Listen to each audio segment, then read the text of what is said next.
अस्सलाम वालेकुम नाज़रीन, मैं हूं सैयद जुल्फ़िकार गिलानी और आप देख रहे हैं गिलानी व्लॉग्स।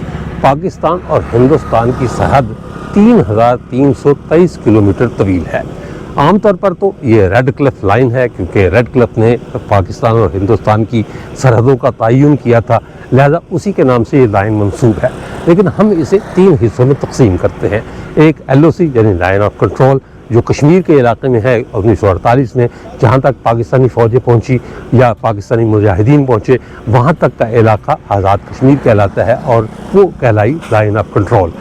ज़िला सियालकोट का इलाका जो जम्मू के साथ लगता है उसे कहते हैं वर्किंग बाउंड्री, और उसके फिर आगे है इंटरनेशनल बॉर्डर या आलमी सरहद। मैं बहावल नगर पर आया हुआ हूँ और बहावल नगर से मैं जा रहा हूँ सरहद पर, यानी इंटरनेशनल बाउंड्री पर। अपने नाजरीन को दिखाऊंगा कि इंटरनेशनल बाउंड्री कैसी है, वहाँ के हालात कैसे हैं, इलाका कैसा है और वहाँ के जो देहात है वो किस तरह आबाद है।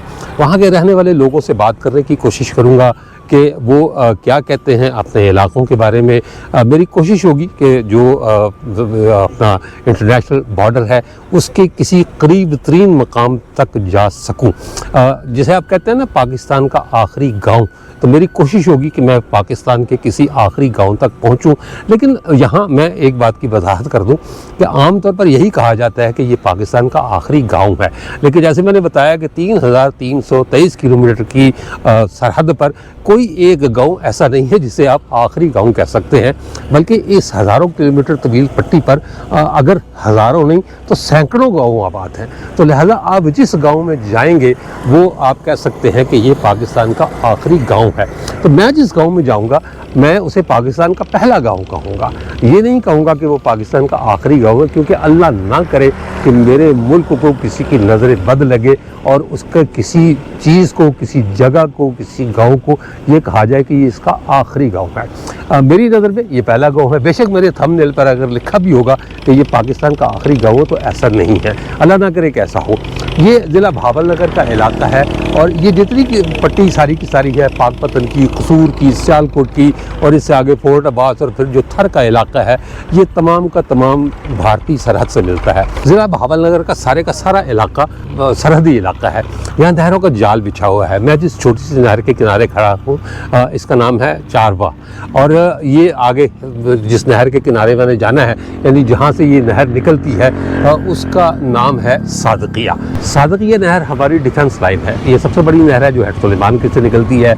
आगे जाकर फिर ये 3 हिस्सों में तकसीम हो जाती है। एक नहर का नाम आकड़ा है जो तहसील फोर्ट अब्बास की तरफ चली जाती है, वो भी कई हिस्सों में तकसीम होती है।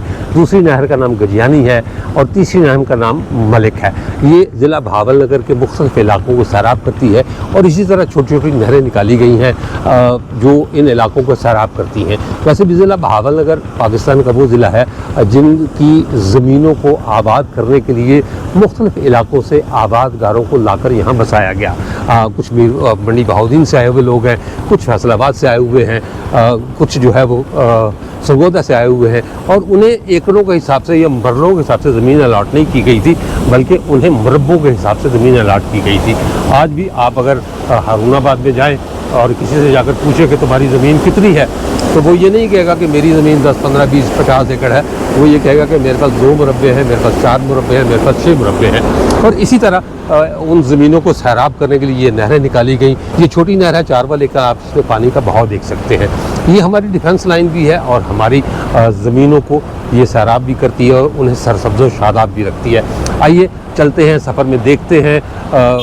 वरना बंद भी दिखाऊंगा, उस पर बने हुए मोर्चे भी दिखाऊंगा और कोशिश करेंगे कि हम बाढ़ के जितना करीब जा सके जाएंगे इंशाल्लाह। आइए आज आपको सरहदी इलाके की सैर कराते हैं और दिखाते हैं कि वहाँ लोग कैसे रहते हैं और वो इलाका कैसा है। वहाँ नील गाय भी होती हैं और ये जो सूअर हैं वो भी होते हैं। नील गाय अगर कहीं नज़र आ गई तो मेरी कोशिश होगी कि मैं आपको उसका नज़ारा करवाऊँ।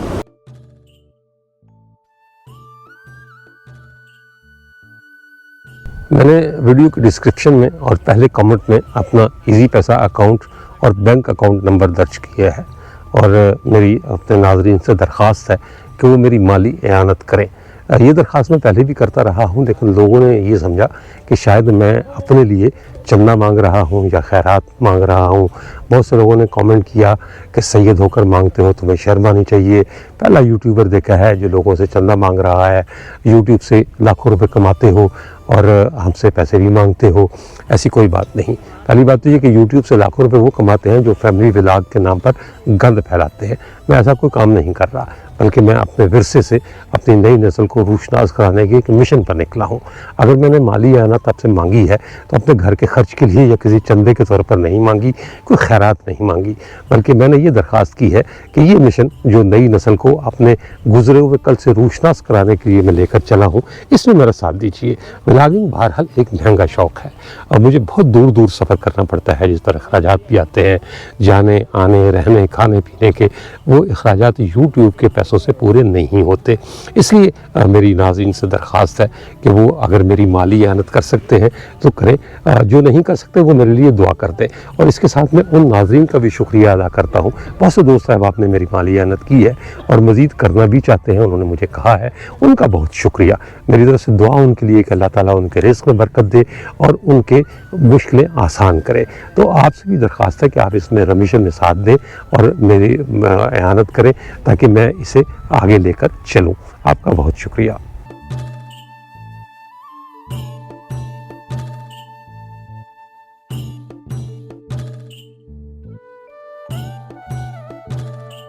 मैं इस वक्त मौजूद हूँ बस्ती घोटपुली। ये सामने जो आपको बंद नज़र आ रहा है ये सादकिया नहर का बंद है और इसमें हमारे हिफाजती मोर्चे बने हुए हैं। ये जगह जहाँ मैं मौजूद हूँ ये बमुश्किल 500 मीटर दूर है इंटरनेशनल बॉर्डर से, जहाँ फेंस लगी हुई है।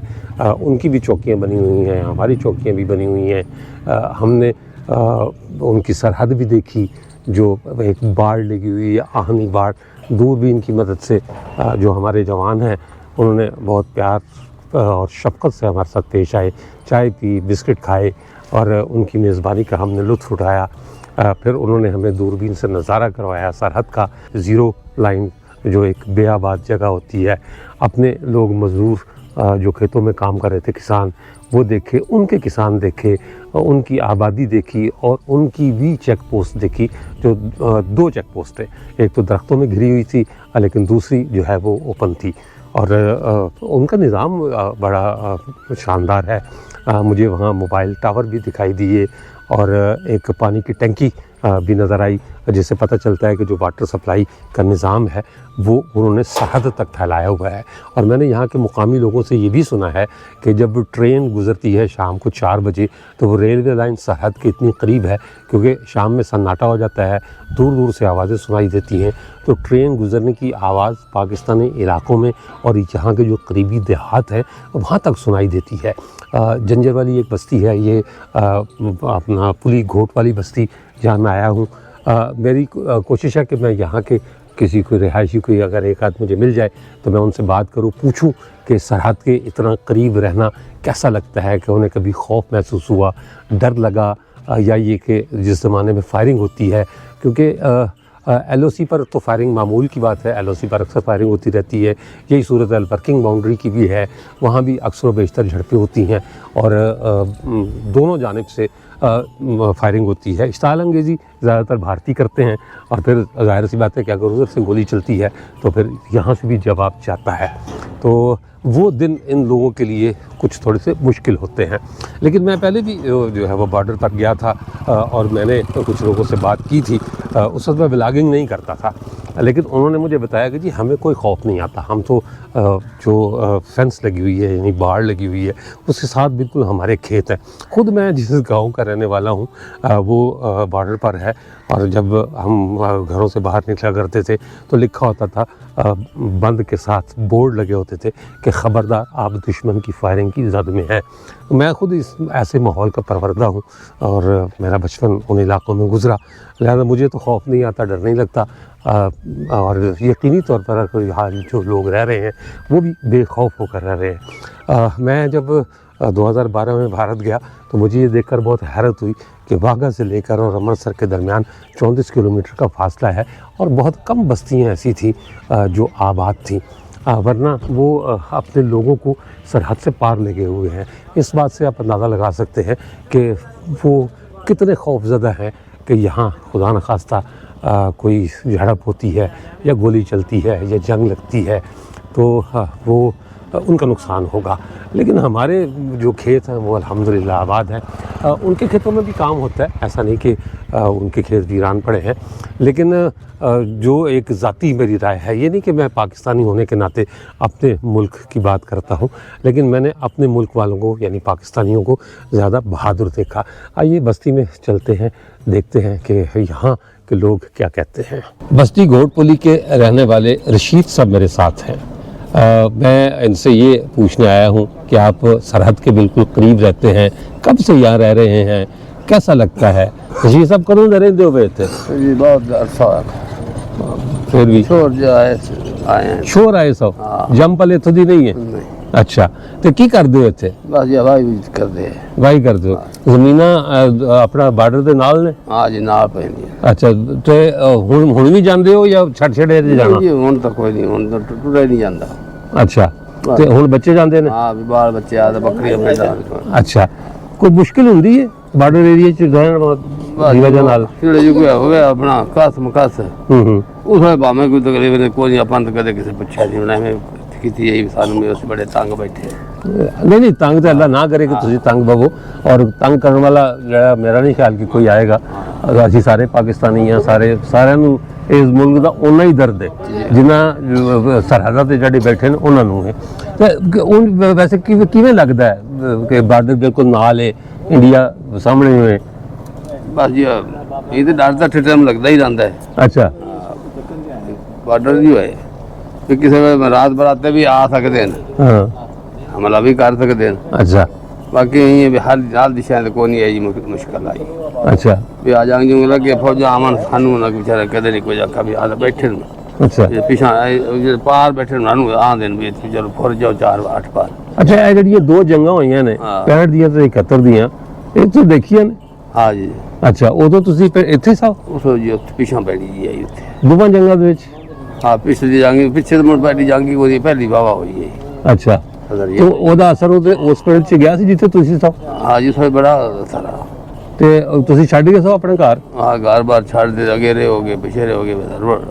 ਤੇ ਇਹ ਹੁਣ ਜਿਹੜਾ ਕੋਈ ਪਿਛਲੇ ਸਾਲ ਮਈ ਦੇ ਵਿੱਚ ਜਿਹੜਾ ਹੋਇਆ ਸੀ नहीं अंदर तो कोई नहीं। ਇਹਦੇ 'ਚ ਇੱਥੇ ਕੁਝ ਨਹੀਂ ਹੋਇਆ? हाँ ਕੋਈ ਗੋਲੀ ਸ਼ੋਲੀ ਨਹੀਂ ਚੱਲੀ, ਕੋਈ ਡਰ ਨਹੀਂ चलती ਲੱਗਾ? रही पर साढ़े तक कोई नहीं आई। ਅੱਛਾ ਕੋਈ ਪਿੰਡ ਤੱਕ ਨਹੀਂ ਹੁੰਦੀ ਗੋਲੀ? हाँ इतने नहीं अपनी ਅੱਛਾ ਉਂਝ ਵੈਸੇ ਆਵਾਜ਼ਾਂ ਹੁੰਦੀਆਂ ਨੇ, आवाज आंदी ਖਾਸ ਤੌਰ ਤੇ ਰਾਤ ਨੂੰ ਆਵਾਜ਼ ਹੁੰਦੀ ਹੈ? रात ਨੂੰ कनी। ਅੱਛਾ ਮੈਂ ਸੁਣਿਆ ਕਿ ਉਹ ਪਰਲੇ ਪਾਸੇ ਕੋਈ ਗੱਡੀ ਚੱਲਦੀ ਹੈ ਉਹਦੀ ਆਵਾਜ਼ ਸ਼ਾਮੀ ਹੁੰਦੀ ਹੈ ਰਾਤੀ, ਕੋਈ ਐਸੇ ਐਸੀ ਚਾਰਜ ਪਾੜ ਹੋਵੇ ਨਾ ਹਾਂ ਹਾਂ ਮੋੜਨ ਦੀ ਆਵਾਜ਼ ਸੁਣਦੀ। ਅੱਛਾ ਹਾਂ ਗੱਡੀ ਲੱਗਦੀ ਨਾ ਹਾਂ ਹਾਂ ਚਾਰਜ ਬੜ ਹੋਵੇ ਹਾਂ ਹਾਂ ਬੱਦਲ ਛੱਡਰ ਤੇ ਮੋੜ ਆਉਂਦੀ। ਅੱਛਾ ਉਂਝ ਨਹੀਂ ਹੁੰਦੀ? ਇਹ ਨਹੀਂ। ਅੱਛਾ ਵੈਸੇ ਕੋਈ ਪਾਬੰਦੀ ਨਹੀਂ ਹੈ, ਕੋਈ ਪੁੱਛ ਕੇ ਹੋਣਾ ਪੈਂਦਾ ਪਿੰਡ ਜਾਂ ਜ਼ਮੀਨਾਂ ਤੇ ਜਾਣਾ ਪੈਂਦਾ ਹੈ? ਨਹੀਂ ਜੋ ਜਾਂਦੇ ਜਿਨ ਪਾਰ ਕੰਮ ਕਰਨਾ ਪਾਣੀ ਲਾਉਣਾ ਹਾਂ, ਹੈ ਹਾਂ। ਪਰਚੀ ਲੈ ਲੈਣੇ। ਅੱਛਾ ਦੋ ਬੰਦੇ ਹੋਏ ਤਾਂ ਜਿਤਰਾਏ ਹੋਏ ਤਾਂ ਅੱਛਾ ਤੇ ਟਾਈਮ ਦੇ ਹਿਸਾਬ ਨਾਲ ਪਰਚੀ ਦਿੰਦੇ ਨੇ ਜਾਂ ਸਾਰਾ ਦਿਨ ਲੱਗੇ ਰਹੋ? ਵੀ ਸਾਰਾ ਦੇ ਟਾਈਮ ਹੈ ਪਾਣੀ ਦਾ ਹੂੰ ਤੇ ਟਾਈਮ ਜੋ ਪਰਚੀ ਲੈ ਲਈ ਉਹ ਟਾਈਮ ਲਿਖਿਆ ਹੁੰਦਾ। ਅੱਛਾ ਜਦੋਂ ਟਾਈਮ ਖਤਮ ਹੋਇਆ ਬੋਲੇ ਪਰਚੀ ਨੂੰ ਪਕੜਾਈ ਆਪ ਕਰਨ। ਅੱਛਾ ਮਤਲਬ ਸ਼ਾਮ ਦੇ ਬਾਅਦ ਨਹੀਂ ਜਾਣ ਦਿੰਦੇ? ਹਾਂ ਸ਼ਾਮ ਤੋਂ ਬਾਅਦ ਜੀ ਪਾਣੀ ਦੀ ਵਾਰੀ ਮਜਬੂਰੀ ਹੋਵੇ ਹਾਂ ਹਾਂ तो कोई और परेशानी ना हो तो मोड़ कोई नहीं पूछते मोड़ पर्ची दे देंगे। राती भी दे देंगे? हाँ मोड़ राती भी। चलो बड़ी मेहरबानी सरकार। मैंने इजाज़त देकर जो हिफाजती बाढ़ है उसके एक चंद सेकंड का क्लिप बनाया है वीडियो का। सामने नील गाय चरती हुई दिखाई दी जो आमतौर पर पाकिस्तान में नज़र नहीं आती, लेकिन बॉर्डर एरिया में नील गाय पाई जाती हैं। शिकार पर बहुत सख्त पाबंदी है, शिकार नहीं करने देते।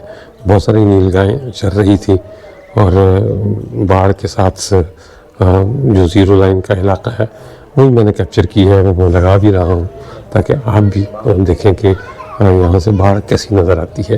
जूम किया मैंने मोबाइल से क्योंकि गोप्रो से जूम नहीं होता, ये सबसे बड़ी ख़राबी है। लेकिन अपने नाज़रीन को सरहद दिखाना चाहता था। मुमकिन उन्होंने वाघा पर परेड भी देखी हो और गड़ा सिंह पर भी परेड होती है वो भी देखी हो, लेकिन वो बॉर्डर और है, ये तो बेआबाद बॉर्डर है। असल बॉर्डर यही है वहाँ तो चूँकि मैं उन्हें कहा करता हूँ कि ये सेरेमोनियल बॉर्डर्स हैं, ये जहाँ तकरीबात होती हैं और वो तकरीबात के लिए ख़ास तौर पर वो जगह बनाई गई हैं। असल बॉर्डर यही है जो हमारी आबादियों के दरमियान है। यहाँ सही पता चलता है कि वो कितनी दूर बैठे हैं और हम कितनी दूर बैठे हैं। उनका गांव भी कोई बॉर्डर से 500 मीटर के फासले पर होगा, हमारा जो पहला गांव है वो भी इसी तरह है। मेरे साथ है मोहम्मद रमज़ान, ये 1971 से बस्ती घोट पुल में रह रहे हैं। तो कब उस वक्त तो माशाल्लाह आप जवान होंगे जब आए थे? हाँ ठीक ठाक, सारी सूरत ठीक ठाक से। अच्छा, तो वैसे क्या काम करते हैं? जिम्मेदारा जिम्मेदारा। तो जमीनें बॉर्डर की तरफ है या पिछली तरफ है? लोगों की जमीन अपना तो मरला को नहीं जी। अच्छा, अगले जी 4 दिन बाद ही, पिछले जी साल बाद ही, अगले जी उन्हें लोग कहा चल हम छाड़ दे यार, ओ आ गया फलाना आ गया, अच्छा, फिरे हैं लोगों अच्छा। की जिम्मेदारी है को नहीं।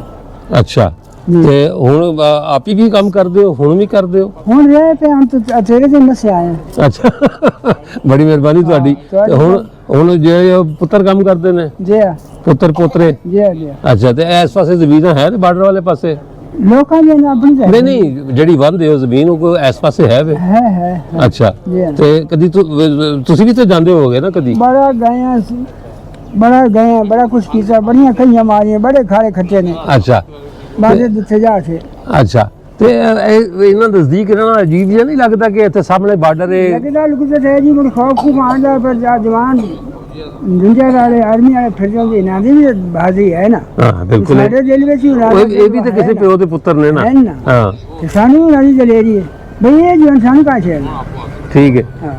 ਅੱਛਾ, ਤੇ ਅਗਰ ਤੁਹਾਨੂੰ ਕਹਿਣ ਗਿਆ ਪਿੰਡ ਛੱਡ ਕੇ ਕਿਸੇ ਪਿੱਛੇ ਚਲੇ ਜਾਓ ਤੇ वो जो जंग का हाजा हाँ। मौका जो उधर आ जो जैसा खबर है, कई लोग चले गए, कई इधर मौका से अड़े रहे बस। ਅੱਛਾ, ਤੁਸੀਂ ਨਹੀਂ गए? बस ही को बच्चे माल मासी परा कर लिया, को मेरे के खबर फिरते रहे। ਅੱਛਾ, ਜਦੋਂ 71 ਦੀ ਜੰਗ ਲੱਗੀ ਸੀ ਤੇ ਉਦੋਂ ਤੋਂ ਪਹਿਲੇ ਇੱਥੇ ਹੋ? बस हाँ तो पहले से ਤੇ ਜੰਗ ਤੁਸੀਂ ਇੱਥੇ ਹੀ ਵੇਖੀ ਹੈ? ऐसे देखी। ਤੇ ਉਹ ਤੇ ਬਹੁਤ ਸਾਰੇ ਲੋਕੀ ਛੱਡ ਗਏ ਸਨ। ਛੱਡ ਗਏ। ਮੈਂ ਆਪ ਹੀ ਬਾਰਡਰ ਦੇ ਪਿੰਡ ਦਾ ਰਹਿਣ ਵਾਲਾ, ਛੱਡ ਗਏ, ਅਸੀਂ ਵੀ ਛੱਡ ਪਿੰਡ ਛੱਡ ਕੇ ਚਲੇ ਗਏ ਛੱਡ ਸਾਂ। ਗਏ। ਤੇ ਤੁਸੀਂ ਛੱਡ ਕੇ ਚਲੇ ਗਏ ਸੋ? चले गए ਅੱਛਾ, ਤੇ ਫਿਰ ਕਿੰਨਾ ਅਰਸਾ ਬਾਹਰ ਰਹੇ ਹੋ?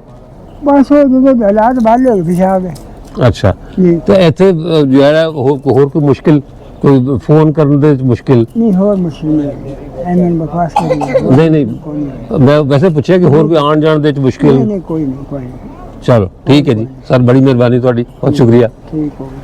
मोहम्मद असगर साहब भी इसी बस्ती के जिम्मेदार हैं और मेरे साथ बैठे हैं। इनसे भी मैंने यही पूछा है कि आपकी ज़मीन क्या बॉर्डर के साथ है? हाँ जी, हाँ जी, हैगी।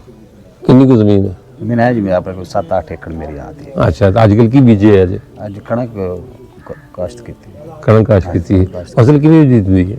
फसल माशाल्लाह बेहतरीन। ਇੱਥੇ ਨੀਲ ਗਾਏ ਵਗੈਰਾ ਫਿਰਦੀਆਂ ਰਹਿੰਦੀਆਂ ਨੇ ਤੇ ਕੋਈ ਫਸਲ ਨੂੰ ਨੁਕਸਾਨ ਤੇ ਨਹੀਂ ਦਿੰਦੀਆਂ? नहीं जी, वो उन्होंने नाल माशाल्लाह और खावन नाल साडी फसल ही ज्यादा होंदी। अच्छा, हाँ, कोई सानू उन्होंने मसला नहीं।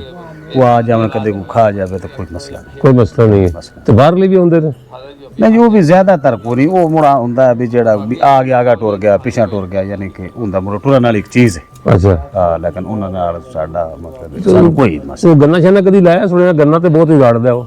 नहीं जी। जेड़ा ये सादकी तो पार है ना, ਇਹਦੇ ਚ ਗੰਨਾ ਅਕਸਰ ਲੋਕ ਸਾਡਾ ਜਿਹੜਾ ਏਰੀਆ ਹੈ ਇਹਦੇ ਵਿੱਚ ਅਸੀਂ ਲਾਉਂਦੇ ਹੀ ਨਹੀਂ ਪਏ। ਅੱਛਾ, ਤੇ ਉਹ ਅੱਗੇ ਮਤਲਬ ਮੁੜ ਲੱਗਦੇ ਨੇ ਜਿੱਥੇ ਕਾਫੀ ਲੰਮਾ ਸਫ਼ਰ ਹੈ। ਇਹ ਤਾਂ ਬਾਰਡਰ ਨਜ਼ਦੀਕ ਆ ਜਾਂਦਾ ਨਾ ਸਹੀ, ਸਾਡੇ ਸਹੀ। ਰੇਂਜਰ ਯਾਨੀ ਕਿ ਉਹ ਕਮਾਸ਼ ਮਾਰ ਵੱਡੀ ਬਾਈ ਲਾਵਣ ਹੀ ਨਹੀਂ ਹੁੰਦੀ। अच्छा लोन नहीं देते? अच्छा, वरना जमीन इस काबिल है कि कमाद लग सकता है? ਹਾਂਜੀ ਹੈ ਕੰਮ। अच्छा। ਕਮਾਦ ਲੱਗਦੇ ਰਹੇ अच्छा, ਕਮਾਦ ਲੱਗਦੇ ਰਹੇ। ਹੁਣ ਨਹੀਂ ਹੁਣ ਲਾਉਂਦੇ? ਨਹੀਂ ਲਾਉਂਦੇ। ਕਿੰਨੇ ਅਰਸੇ ਤੋਂ ਬਾਅਦ? ਕੁਛ ਜ਼ਿਮੀਦਾਰ ਆਪ ਹੀ ਨਹੀਂ ਲਾ ਰਹੇ अच्छा, ਵੀ ਇਸ ਨੁਕਸਾਨ ਦੀ ਵਜ੍ਹਾ ਤੋਂ सही। ਵੀ ਅਸੋ ਆ ਗਲਤ ਜੇ ਸ਼ਈਆਂ ਨਾਲ ਜਾਨ ਕਰਦੀ ਹੈ ਬਸ ਉਹ ਕਾਸ਼ ਯਾਨੀ ਕਿ ਸਿੱਧੀ ਫਸਲ ਦੀ।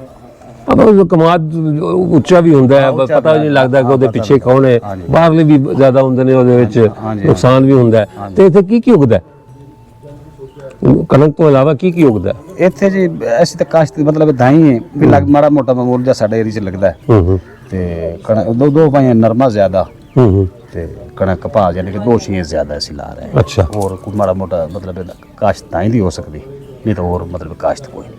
और कोई नहीं? ਹਾਂ ਹੋਰ ਕਾਸ਼ਤ ਤੇ ਮਾਸ਼ਾਅੱਲਾ ਗੁਜ਼ਾਰਾ ਠੀਕ ਹੈ? ਹਾਂਜੀ ਵਾਹ ਜੀ, ਗੁਜ਼ਾਰਾ ਠੀਕ ਹੈ। ਕੋਈ ਮੁਸ਼ਕਿਲ ਬਾਰਡਰ ਦੇ ਨਾਲ ਹੋਣ ਦੀ ਵਜ੍ਹਾ ਨਾਲ? ਨਹੀਂ ਜੀ, ਕੋਈ ਮੁਸ਼ਕਿਲ ਨਹੀਂ ਮਾਸ਼ਾਅੱਲਾ। ਸਾਡੇ ਨਾਲ ਅਸੀਂ ਆਦੇ ਅਸੂਲ ਤੇ ਆਦੇ ਕਾਨੂੰਨ ਨਾਲ ਜਿਹੜਾ ਕੋਈ ਪਾਣੀ ਸ਼ਾਣੀ ਲਾਵਣਾ ਹੋਵੇ ਅਸੀਂ ਆਦੀ ਪਰਚੀ ਲਈ ਅਸੀਂ ਆਦਾ ਧੰਦਾ ਕੀਤਾ, ਵਾਪਸ ਆ ਗਏ। ਡਰ ਲੱਗਦਾ? ਨਹੀਂ ਜੀ, ਬਾਰਡਰ ਤੋਂ ਡਰ ਲੱਗਦਾ। ਉਹ ਤਾਂ ਮੁਲਕ ਸਾਰਾ ਡਰ ਜਾਂਦਾ। ਹੁਣ ਅਸੀਂ ਬਾਰਡਰ ਲੈਣ ਤੋਂ ਬੈਠਦੇ ਨਾ ਡਰੀਏ, ਪਿੱਛੇ ਡਰੀ ਜਾਂਦੇ ਤਾਂ ਅਸੀਂ ਬਾਤ डरना भी। हम तो चले कोई 100-200 किलोमीटर पीछे बैठे हैं ना, हाँ जी, हाँ जी। अंबर तो जहाज आएगा, वहां से तो गोली है किसी दी। ना जी, ਅਸੀਂ ਬਸ ਜਿਸਲੇ ਬਾਰਡਰ ਦੇ ਜਦ ਜ਼ਮੀਨ ਵਾਹਨ ਹੈ हाँ, ਜੇ ਕੋਈ ਕੰਮ ਹੀ ਕਰਨਾ ਹੈ ਸਾਡਾ ਜ਼ਿਹਨ ਹੁੰਦਾ ਕਿ ਅਸੀਂ 2 ਜਣੇ ਤੇ ਇੱਕ ਬੰਦਾ ਬਾਰਡਰ ਦੀ ਨਜ਼ਰ ਰੱਖੇ ਵੀ ਦੁਸ਼ਮਣ ਸਾਡਾ ਨੁਕਸਾਨ ਨਾ ਕਰ ਲਵੇ। ਅਸੀਂ ਇਸ ਮਤਲਬ ਹਾਲਾਤ ਵੇਖਦੇ ਸਹੀ। ਅਸੀਂ ਆਦੇ ਆਪ ਨੂੰ ਕੰਟਰੋਲ ਰੱਖ। ਅੱਛਾ, ਕਦੀ ਉਹ ਵੀ ਨਜ਼ਰ ਆਏ ਨੇ ਪਰਲੇ ਪਾਸੇ? ਨਹੀਂ ਜੋ ਸਾਨੂੰ ਨਹੀਂ ਨਜ਼ਰ ਆਏ, ਹੂੰ ਅਸੀਂ ਤਾਂ ਮਤਲਬ ਆਦੇ ਕੰਮ ਚ ਰਹੇ ਤੇ ਬਸ ਅਸੀਂ ਉਹਨਾਂ ਮੈਨੇ ਵੇਖਣਾ ਹੀ ਆਦੇ ਹਿਸਾਬ ਨਾਲ ਨਹੀਂ ਸਮਝਿਆ, ਅਸੀਂ ਤਾਂ ਆਦੀ ਹੱਥ ਤੇ ਬੈਠ ਆਦੀ ਨਜ਼ਰ ਰੱਖਣਾ। ਨਹੀਂ, ਉਹਨਾਂ ਦੀ ਪੈਲੀ ਵੀ ਤੇ ਹੈ ਨਾ, ਉਹ ਨਹੀਂ ਕੰਮ ਕਰਦੇ? ਸਾਡਾ ਏਰੀਆ ਤੇ ਉਹਨਾਂ ਦੀ ਪੈੜੀ ਕੋਈ ਨਹੀਂ, ਆਪਣਾ ਬਾੜ ਦੇ ਪਾਰ ਵਾਲੇ ਪਾਸੇ ਜਿੱਥੇ ਸਾਡਾ ਰਕਬਾ ਹੈ ਨਾ ਜੀ, ਹਾਂ, ਹਾਂ। ਇੱਥੇ ਉਹਨਾਂ ਦੀ ਪੈੜੀ ਹੈ ਹੀ ਕੋਈ ਨਹੀਂ। ਅੱਛਾ, ਉਹਨਾਂ ਦਾ ਰਕਬਾ ਹੀ ਖਾਲੀ ਪਿਆ। ਅੱਛਾ, ਆਹ ਤਾਂ ਖਾਲੀ ਏਰੀਆ ਸਾਡੇ ਇੱਥੇ ਕੱਪੜਾ ਨਹੀਂ ਆਉਂਦਾ, ਉਹਨਾਂ ਦਾ ਨਾ ਕੋਈ ਆਇਆ ਨਾ ਕੋਈ, ਮਤਲਬ ਵੀ ਕੋਈ ਜ਼ਿਮੀਦਾਰ ਇੱਥੇ ਉਹਨਾਂ ਦਾ ਕੋਈ ਨਹੀਂ। ਜ਼ਿਮੀਦਾਰ ਕੋਈ ਨਹੀਂ ਇੱਥੇ? ਅੱਛਾ, ਇਹ ਪੂਰੇ ਪੱਟੀ ਦੇ ਚ ਕੋਈ ਨਹੀਂ ਜਾਂ ਤੁਹਾਡੇ ਜੀ ਸਾਡੇ ਏਰੀਆ ਚ ਤੁਹਾਡੇ ਏਰੀਆ ਚ? ਅੱਛਾ, ਵੈਸੇ ਹੈ ਨੇ ਸਾਹਮਣੇ ਉਹਨਾਂ ਦੀ ਜ਼ਮੀਨਾਂ? ਹਾਂਜੀ, ਜ਼ਮੀਨਾਂ ਤਾਂ ਉਹਨਾਂ ਦੀ ਪਈਆਂ ਹੀ ਨੇ। ਅੱਛਾ, ਉਸ ਮਤਲਬ ਲੇਕਿਨ ਕਦੀ ਕੋਈ ਨਜ਼ਰ ਨਹੀਂ ਆਇਆ ਬੰਦਾ? ਨਹੀਂ ਸਾਨੂੰ ਨਾ ਅਗਰ ਕਦੀ ਨਜ਼ਰ ਆ ਜਾਏ ਤਾਂ ਕੀ ਕਰੋਗੇ? ਨਹੀਂ ਜੀ, ਅਸੀਂ ਤਾਂ ਉਹਨੂੰ ਕੰਡ ਹੀ ਕਰਨੀ ਹੈ, ਅਸੀਂ ਉਹਨੂੰ ਕੀ ਕਰਨਾ ਹੈ ਯਾਰ, ਅਸੀਂ ਤਾਂ ਉਹਨੂੰ ਕੰਡ ਕਰਦੇ ਘੁੰਮਣਾ, ਬਲਕਿ ਅਸੀਂ ਪੂਰਾ ਹਟਨੇ ਆ ਵੀ ਸਾਡਾ ਮੁਖਾਲਫ ਹੈ। ਹਾਂ, ਯਾਨੀ ਕਿ ਤੇ ਮੁਖਾਲਫਤ ਕੋਲ ਉਹਦਾ ਨਹੀਂ ਹਟਦੇ, ਉਹਨੂੰ ਕੋਈ ਪੁੱਛਦੇ ਨੇ ਕੀ ਲੈਣਾ ਹੈ? ਉਹ ਅਸੀਂ ਉਹਨੂੰ ਹਟਨੇ ਆ ਵੀ ਸਾਨੂੰ ਪੁੱਛਣ ਵਾਲਾ ਵਿਧਾਨ ਨਾ। ਹਾਂ, ਚਲੋ ਠੀਕ। ਹੋਰ ਕੋਈ ਮਸਲਾ ਨਹੀਂ ਮਸਾਇਲ? ਕੋਈ ਮਸਲਾ ਨਹੀਂ, ਮਾਸ਼ਾਅੱਲਾ ਬੜਾ ਸੋਹਣਾ ਟਾਈਮ ਗੁਜ਼ਰਦਾ ਪਿਆ ਔਰ ਮਾਸ਼ਾਅੱਲਾ ਫਿੱਟ ਚੱਲ। ਠੀਕ ਹੈ ਜੀ, ਖੁਸ਼ ਰਹੋ।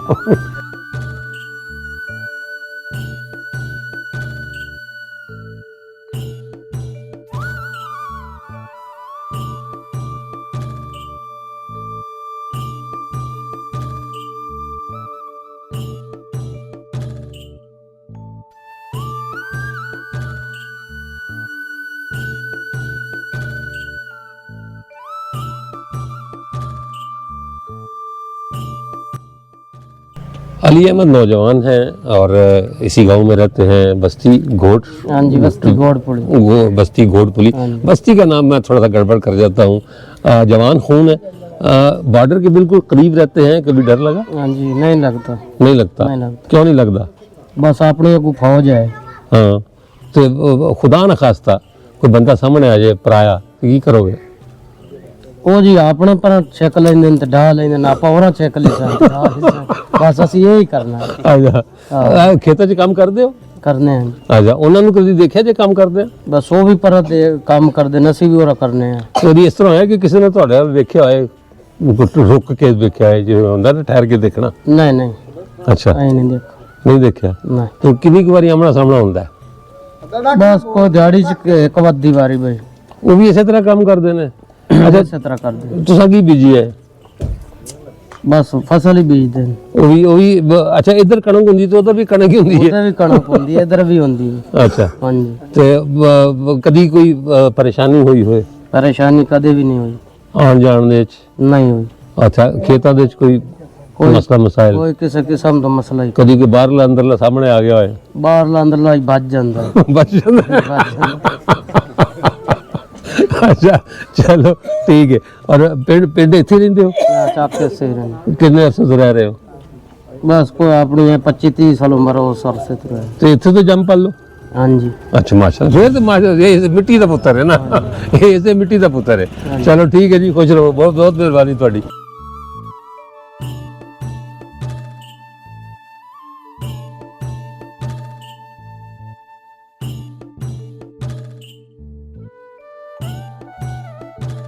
मेरे लिए गांव, बॉर्डर और ये सरजमीन इसलिए अजनबी नहीं क्योंकि मेरा बचपन इसी तरह गुजरा। मेरा अपना गांव इसी तरह का गांव था। मैं एक जो ईंधन है, जो लकड़ी काट कर लाते हैं, उसके ढेर के सामने खड़ा हूँ। मेरे गांव में भी यही होता था। और इधर वही गोबर जिसको पाथियों की शक्ल दी जाती है और उसके बाद फिर इसे ईंधन की तरह जलाया जाता है, ईंधन के तौर पर जलाया जाता है। मैं उनके सामने खड़ा हूँ और ये वही है बस्ती घोट वाली। ये मेरे चारों तरफ खेत है और सामने सादकिया या डिफेंस कनाल का बंद है। इस बंद में हिफाजती मोर्चे भी बने हुए हैं और इसकी दूसरी तरफ चंद 100 मीटर के फासले पर हमारी रेंजर्स भी बैठी है और पीछे हमारी फौज है। तो मेरा मकसद एक तो नाजरीन को अपना डिफेंस लाइन दिखाना था, जो फेंस उन्होंने लगाई हुई है वो दिखाना था, और जो लोग यहाँ रहते हैं इस बॉर्डर के बिल्कुल करीब कि उनका जज्बा क्या है। डर चूँकि इंसान की फितरत में शामिल है, लिहाजा अगर कोई ये कहे कि मुझे फलां चीज़ से डर नहीं लगता तो ये गलत है। गोली से हर कोई डरता है। वो कहते हैं ना कि bullet has no respect for beauty. गोली मतलब किसी का नाम नहीं पूछती, जब वो आती है तो फिर वो लगती है। गोलियां चलती हैं, तो अगर किसी ने ये कह दिया कि मुझे डर लगता है तो मेरा ख्याल है कि ये ऐन इंसानी फितरत के मुताबिक है। मेरे कुछ साथी थे, उन्होंने कहा कि जी ये ना कहें तो ज़्यादा बेहतर है, आप पहले उन्हें ब्रीफ कर दें कि आपने कहना क्या है। मैंने कहा जी नहीं, ये गलत है, बल्कि उन्हें कहने दें कि अगर उन्हें खौफ महसूस होता है या डर लगता है तो ये इंसान होने की निशानी है। बहरहाल ये छोटा सा व्लॉग था, इसका मकसद सिर्फ यही था कि मैं आपको बॉर्डर एरिया दिखाऊं, ये माहौल दिखाऊं। खेत खलियान आबाद हैं अल्हम्दुलिल्लाह, हमारे देहात आबाद हैं, लोग में हौसला मौजूद है डर के बावजूद। और मेरी दुआ है कि ये हौसले हमेशा बुलंद रहें, क्योंकि यही हमारी कौम की निशानी है। इसके साथ ही इजाज़त दीजिए, इंशाअल्लाह ताला अगले व्लॉग में दोबारा मुलाकात होगी। तब तक के लिए अल्लाह हाफ़िज़।